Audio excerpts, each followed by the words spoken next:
Hello, Dr. Anu. How are you? I'm all right, thank you. Thank you. It's a pleasure having you. So I would like to present our next speaker for the event, Dr. Anu Jacobs. He is a staff physician at Cleveland Clinic Abu Dhabi. He is the director of the Multiple Sclerosis and Autoimmune Disorder Clinic at Cleveland Clinic Abu Dhabi. Prior to that, he was in the United Kingdom, where in 2016 he received the prestigious award for Excellence in Patient Care Award in the UK. He also started the NMO patient clinic in the United Kingdom, and he is involved in more than 95 peer-reviewed journals published. So it is a pleasure having you today, Dr. Anu, and today he's going to talk to us about NMOSD and Mogad, a quick overview of the old and new, and this lecture is sponsored by Roche Pharmaceuticals. Without further ado, the floor is yours, sir. Thank you, Ahmed. Can you hear me? Yes, sir. So thank you very much for the invitation. I'm quite new to the UAE, only a few months now, and I'm really enjoying it. And I can see that there are 500 people logged on to this meeting, and that's really amazing. It shows how good an organizer you are and the great interest of people in neurology here. Definitely, there's definitely an interest.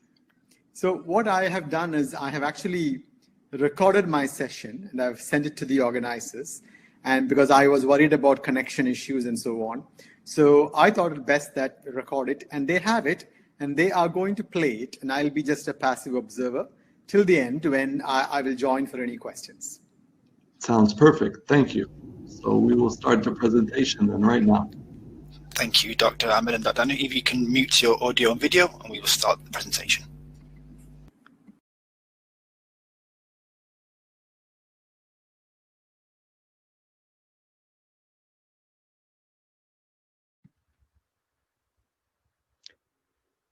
Hello, everyone. I shall now try to share my screen.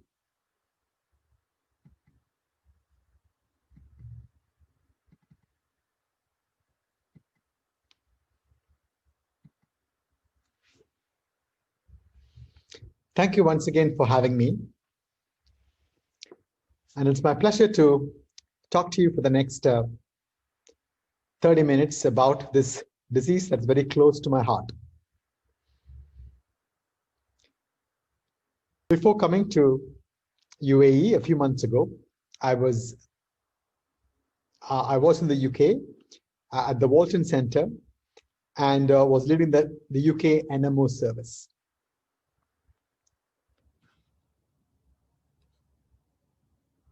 I know this is a mixed group of people. There are physicians, internists,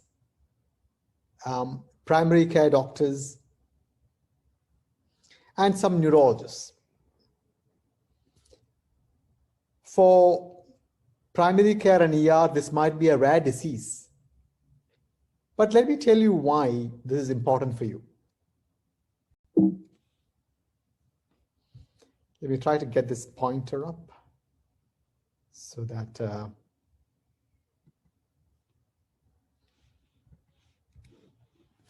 the most common demyelinating disease that you would see is MS.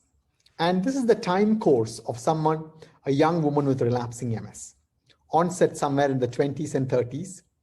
And as time goes on, the blue arrow, you have attacks and good recovery. And perhaps around 15, 20 years from onset, they start getting secondary progression with a gradual accumulation of disability over the ensuing 20 years or 30 years.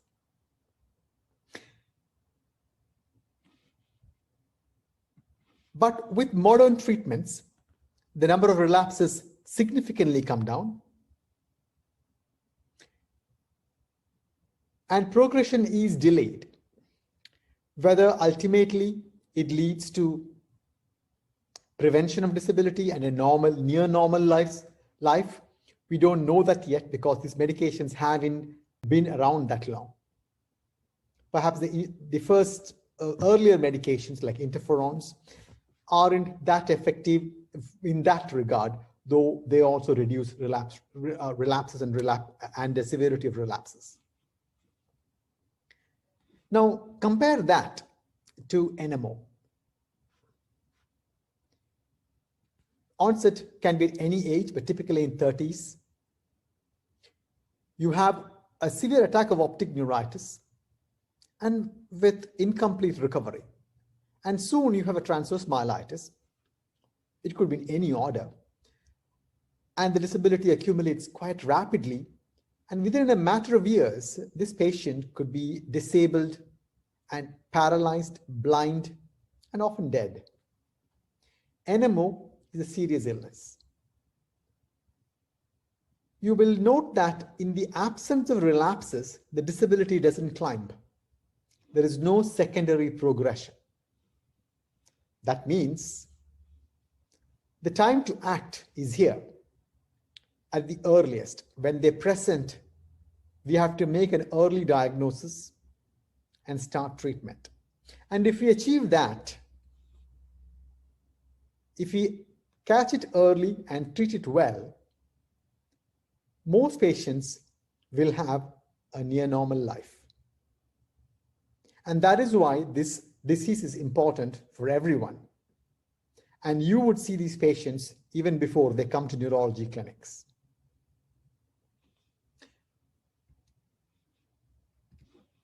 So my goals today are to make you aware of these diseases, when to suspect and how to test and diagnose, the importance of early treatment in ER and primary care, and the glimpse of the great advances in treatment that we have had in the last few years.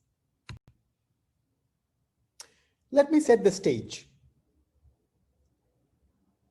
Myelin is required for efficient conduction of electrical impulses in the nervous system, whether it is central or peripheral. When I mean central, I mean the brain and spinal cord, and peripheral is the peripheral nerves. In the central nervous system, the oligodendrocyte makes the myelin, while in the peripheral nervous system, it's the Schwann cell.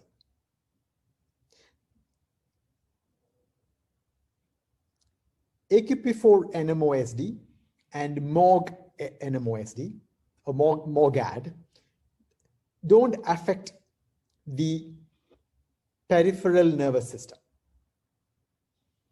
There is no expression of AQP of Morgue in the peripheral myelin, nor are there astrocytes in the peripheral nervous system. In the central nervous system, oligodendrocyte, you will see that this is the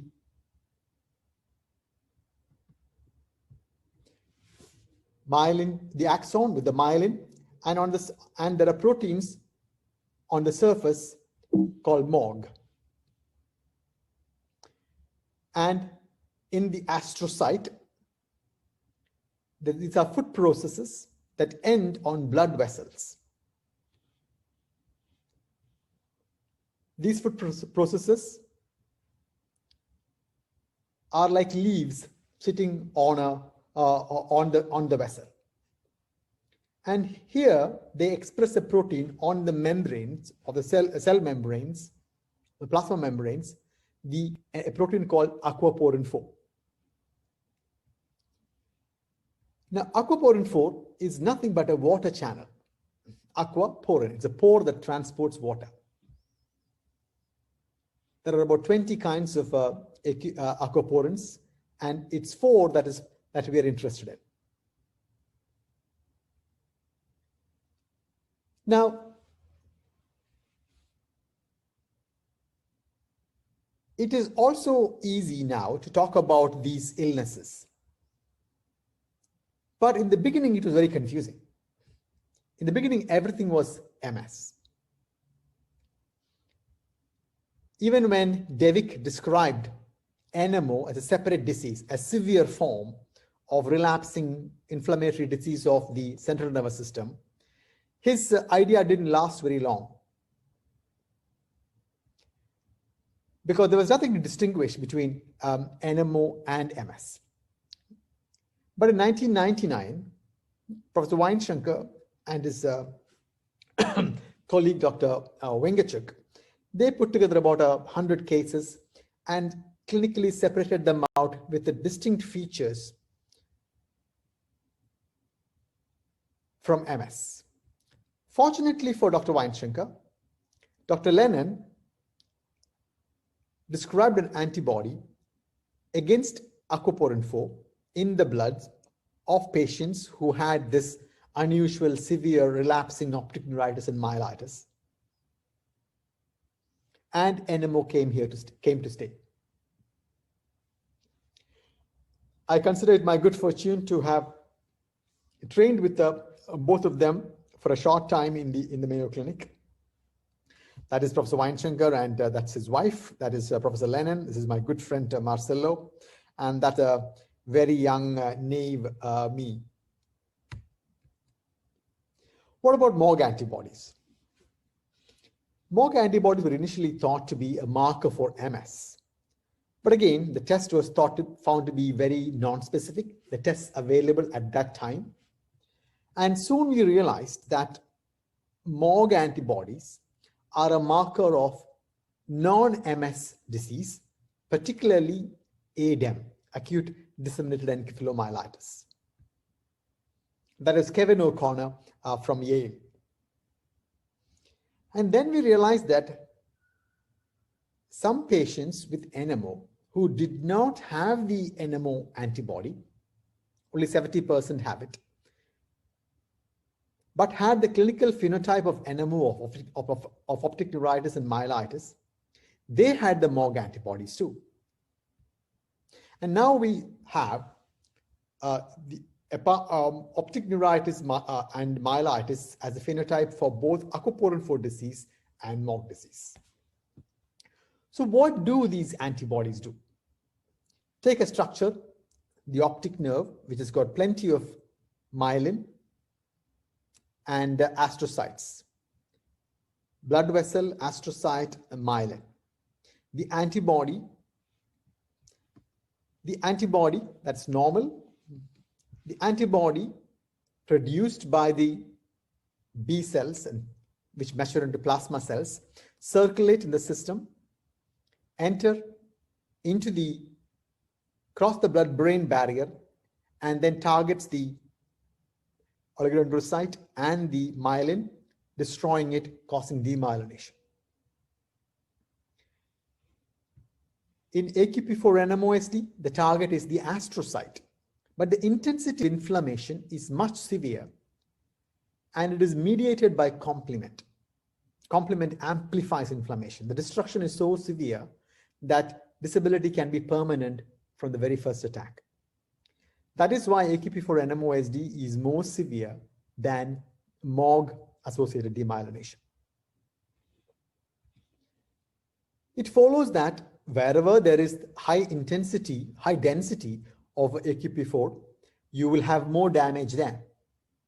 And here you can see these long lesions in the spinal cord where the AQP4 density is much higher. Similarly, in the optic chiasm, in the optic nerves, the density is higher. These lesions aren't all long from day one. Here we can see that the evolution of a myelitis over a course of 10 days. You can see a small lesion on day one, and then gradually over the next few days, it becomes a long lesion. And wherever the lesion is, so wherever the density of AQP4 is high, you get more lesions. You can see that these are the areas of high representation of AQP4, and the lesions correspond. You get lesions if you have lesions in these areas, you can expect patient to have bilateral symptoms, often confusion, disorientation. This patient may have a predominant left hemiparesis. This patient may have a left leg weakness. This is the diencephalic area around the upper brainstem and the basal and the thalamus. And this is the hypothalamic region around the third ventricle. Now, these areas are very important for hormonal functions and for sleep. Consequently, you can have endocrine dysfunction and you can have narcolepsy from NMO, induced damage. Here you can have the spinal cord lesion causing myelitis, and this area here, just above in the lower medulla, is called area postrema. It is the area we used to call it as the vomiting center. The antibodies, this particular area does not have a blood-brain barrier. Therefore, antibodies target it very easily. And involvement of this area leads to intractable hiccups, nausea, and vomiting. When you mean intractable, they have it several times an hour throughout the day for several days. And some of these patients are often have endoscopies, go to GI clinics, and they may turn up in ER too. So if there is no clear GI cause, and no other obvious medical cause, think about first presentation of NMO, if everything else fits. How does the MRI look in these conditions? Because you might see the MRIs of these patients when they might already bring one, or you do it in the ER and you see it. Well, first we have to recollect how the MRI in MS looks. And here you see in an MS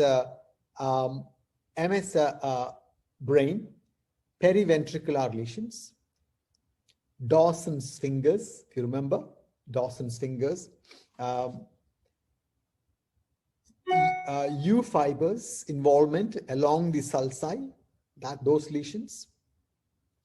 This is the juxtacortical lesions abutting the cortex, involving it. This is called the central vein sign. Around the veins, there is this involvement. And in the spinal cord, in this axial section of the spinal cord, you can see a peripheral small area of demyelination. This is all typical for MS. Compare MS in these two images to Morgue disease here. And aquaporin can look very much like this, atypical, fluffy lesions. And here you have the short lesions, peripheral lesions of MS, and we have the long lesions in Morgue disease or AQP4 disease. Again, just a collection of images. You can see that there are atypical fluffy lesions, sometimes mistaken as tumors. Some of them do look like MS, but overall the picture is not typical for MS. And I must say that the diagnosis depends on the detection of the antibody and not imaging. But imaging is a clue. This is something we described a few years ago when we saw that patients with demyelination were having seizures. That's very unusual. MS nor other conditions, maybe except for ADEM perhaps, seizures aren't common at all, certainly not in AQP4 NMOSD. And now we call this Morgue Encephalitis. And the Japanese group has demonstrated these gyriform changes here with swelling of the cortex. And it can be unilateral or it can be bilateral, as in here you can see bilateral cortical involvements. This is one of my patients, a 6-year-old child who came with headaches and altered speech. And you can see these changes here on diffusion and here as well. And there is perhaps a slight increase in vascularity in the region compared to the opposite side. And this patient again had a Morgue antibody positive Morgue encephalitis. There can be some amazing and bizarre images, like lots of lesions like this in the cerebellum in Morgue, cortical lesions as I just showed you, leukodystrophy-like lesions, optic nerve involvement, optic perineuritis. And this is the typical, this is the Morgue patients with a long spinal cord lesions. Sometimes you see this H on axial sections. In AQP4, you have these long lesions with central destructive lesions sometimes with central lesions. And in MS, you have these small peripheral lesions in the axial and sagittals. I must say that though we think these Morgue may be a relatively milder disease, it's not all the time. Here is a patient who had Morgue disease, an adult man in his, I think, 40s or 50s. This is a normal scan prior to the first attack. Then he has an attack with an occipital lobe lesion and hemianopia. After a few months, you can see that there's atrophy. The ventricle is enlarging, and by a year's time, the ventricle is sufficiently large. It's created a significant destruction. And the same patient, you can see he also had a Broca's aphasia. You can see the corticospinal tract damage as Wallerian degeneration here, and areas of gliosis with enlargement of the ventricle. Now, if the pathogenesis is because of the antibody, what happens to it over time? Now, in AQP4 NMOSD, the antibody never really goes away, or we can't get rid of the cells, of the B cells that produce these antibodies. And low levels of antibodies is enough to cause relapses. Now, Mogad seems to be different. A proportion of patients with Mogad, the antibody disappears, which is great, particularly children. In this study from Canada, we see that this is all the patients who had the antibody to begin with. And at 4 years from onset, only about 40% are still positive, which is great. Now comes the important aspect for you guys. How do we treat this index event? Now, when this patient turns up for the first time to ER, you don't know if it is, if it is MS or NMO or Mogad, or you don't know. But the thought should cross your mind. If this is a demyelinating event, demyelinating optic neuritis or myelitis, then could this be Morgue or AQP4 disease? And if there are some symptoms that go along with it, the patient is not Caucasian, the patient is from Asia, then the chances are maybe there are other features, of course. There could be coexisting autoantibody disease or so on, or the disability is quite severe. Then we must think about Morgue or AQP4 disease. In which case, we sent off the anti-aquaporin 4 antibody or the Morgue antibodies. The next question is, what can I do to reduce the disability? And the answer is to treat all inflammatory demyelination well. If the disability is significant, we must give high-dose IV methylprednisolone for 5 to 7 days as early as possible. And sometimes it doesn't do the trick. It's incomplete. Recovery is incomplete, or there is no response. Please do not hesitate in starting plasma exchange. Early plasma exchange yields excellent benefits in the majority. And even if they missed the boat initially, they come 3 months later, they have a disability, they haven't had plasma exchange, you can give it. And sometimes you get miraculous recoveries even delayed. Now, if there is a possibility that this is going to be AQP4 NMOSD or Mogad, then I keep them on steroids till the antibody results come back. If they are negative, I wean them off steroids over the next 2 weeks. If they are positive, I continue it for the next 6 months at least. How do we treat these diseases in the long term? As we heard, AQP4 disease is a relapsing and lifelong illness. They remain seropositive for life and can revert from seronegative to positive. Even low level of antibody can cause a relapse. Attacks are severe and there's a high risk for disability. Correspondingly, the treatment algorithm for AQP4 NMOSD is to start treatment early. I mean, traditionally and lifelong, as it stands now. And these were the drugs that we typically used. But now things have changed.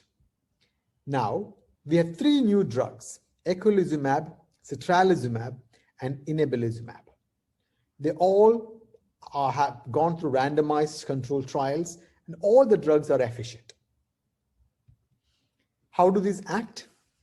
Well, the first one, inebilizumab, destroys B cells which mature into plasma cells to produce the antibodies. Citralizumab is an IL-6 receptor inhibitor, and IL-6 is required for the maturation and production of antibodies. The third drug is a complement inhibitor.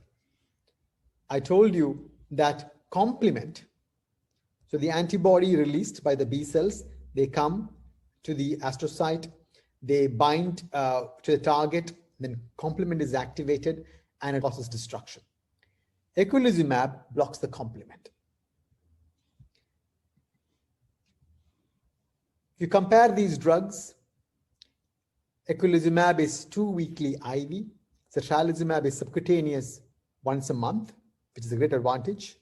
Inebilizumab is every 6 months IV infusion. There are differences in side effects, modest differences in efficacy, but the trials are not strictly comparable. But overall, it's amazing that for a rare disease like NMOSD, we have 3 drugs that have come in the last few years.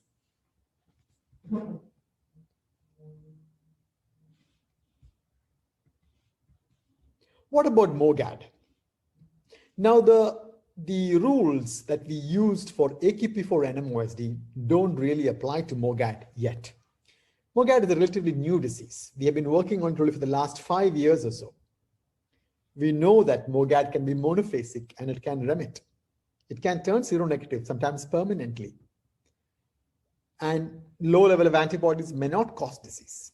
Attacks have a good chance of being mild, and therefore the risk of disability may be lower. When things are not so, but you remember that some patients can have relapsing disease and they can have a disability. So when the data isn't there, when we don't really know the answers, algorithms get a bit more complicated. But the bottom line is that if you have relapsing Morgue disease, then we must treat. Clinically relapsing Morgue disease, we must treat with some form of immunosuppression. And what is that? What shall we use? Well, we have no real guidelines yet, and there is no trials. So recently, I asked a lot of people across the world who have published and are seeing lots of patients with a Morgue. And I asked the question, what would you use as your first-line drug? So these are the various drugs. This is there are a number of votes it got. And first line is blue. You can see mycophenolate, azathioprine, and rituximab were the toppers. And azathioprine was the first. The second line drug would have been, as you saw, second line was rituximab. And we also asked which of the currently available MS drugs will be of benefit. And no surprise, ocrelizumab came out on top. I should summarize now. Mogad and NMOSD have many similarities, but are distinct diseases from MS.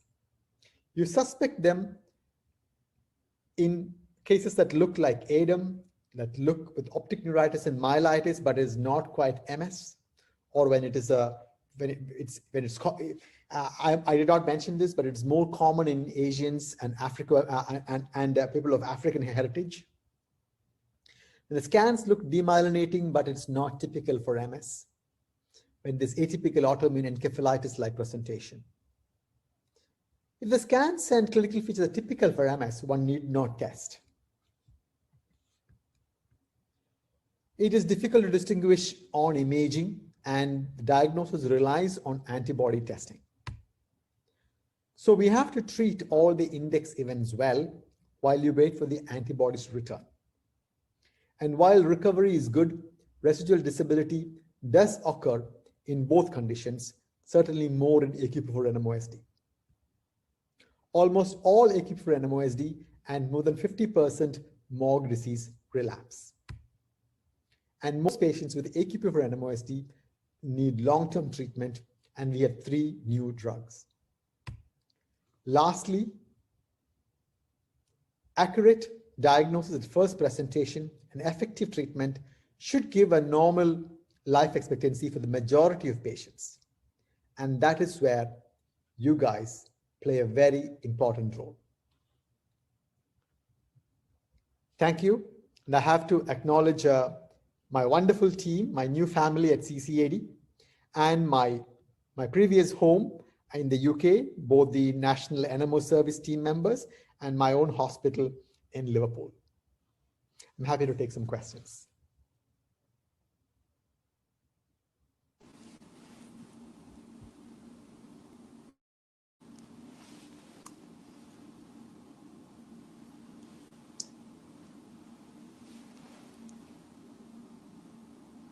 See that your sound.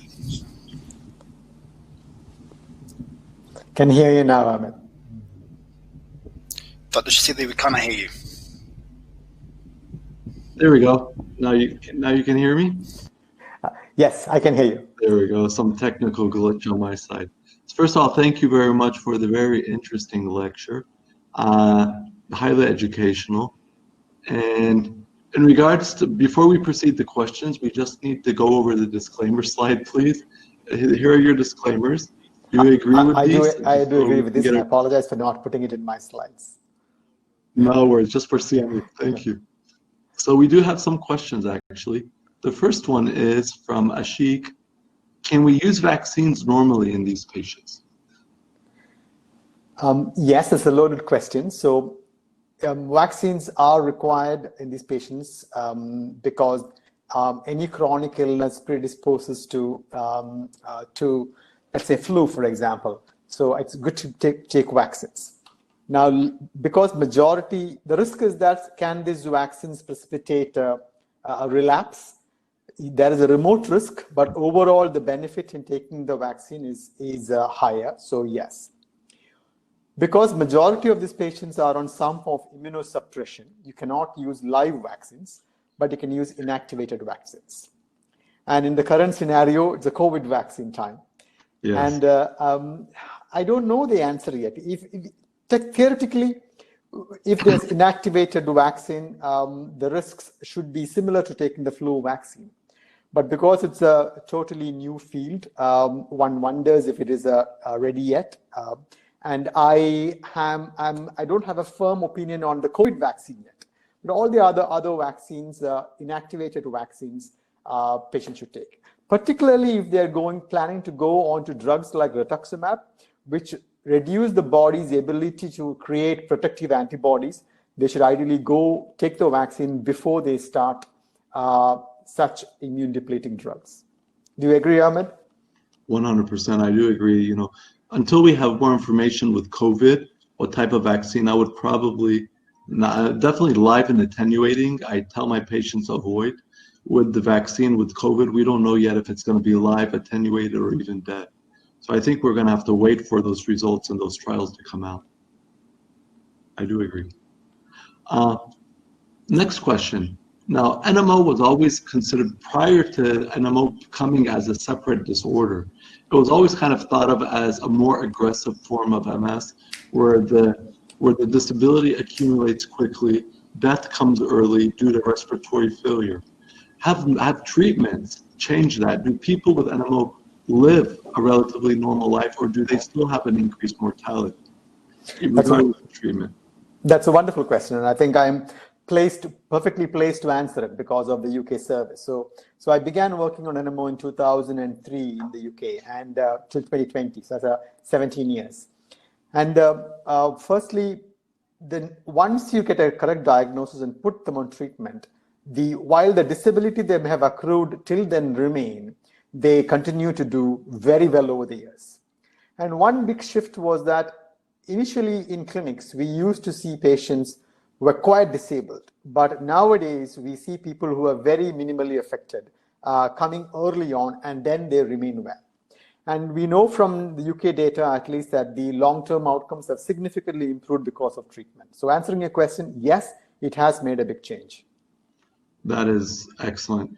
And so finally, how would you tell our primary care colleagues what suspicion, when should they think of NMOSD or MOG, and when should they think of that I need to send this patient to a neurologist for a second opinion?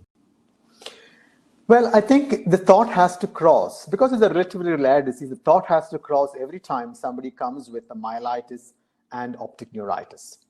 The additional clues are that if the brain scan looks typical for MS, the spinal cord lesion is small, then the chances are, or if in a Caucasian patients. But if it's an Asian patient of Asian or African heritage, and pretty much all the time you have to consider it. And Morgue, I must say, is twice or thrice as common as AQP4 disease. So I think the diagnosis has to cross everyone's mind each time. And even a referral to a neurologist is a must in all of these conditions. That applies to even ophthalmology colleagues. They have to refer or do the testing at least. Well, again, I would thank you very much. It was a pleasure meeting you, even though if it's virtually. Thank you for the lecture, and hopefully our colleagues learned something new today about MOG and NMO and NMOSD. Thank you very much for having me, and I look forward to meeting you and all the other colleagues in due time. Much appreciated, sir. You have a good day. You too. Bye-bye.